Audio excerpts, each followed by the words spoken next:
Di ko akalaing itong aking makikita. Pasintabi sa kumakain. Matagal na siguro to dito. Yan o, marami ng dumi.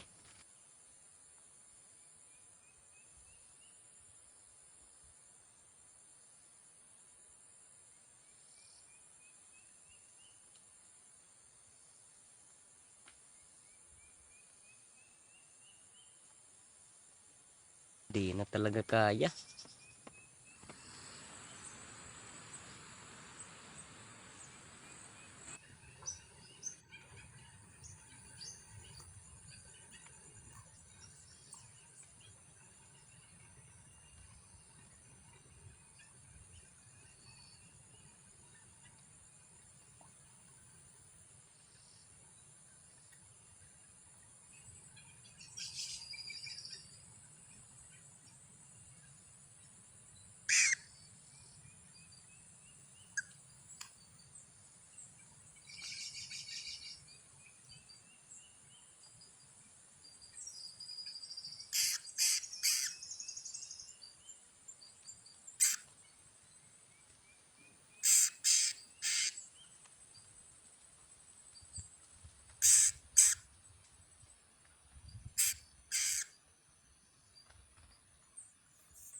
Ito, basang basa pa oh.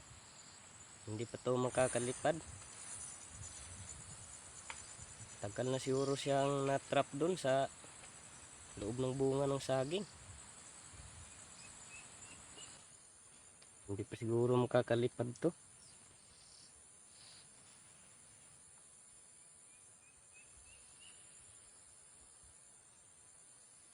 Linisin natin yung pakpak niya para makalipad na siya.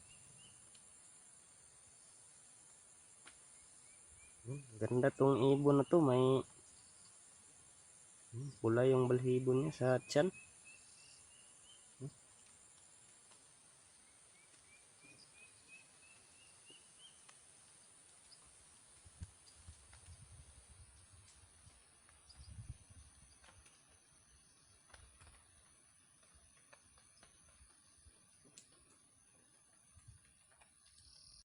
Hindi pa talaga makakalipad, no? Nanghihina pa.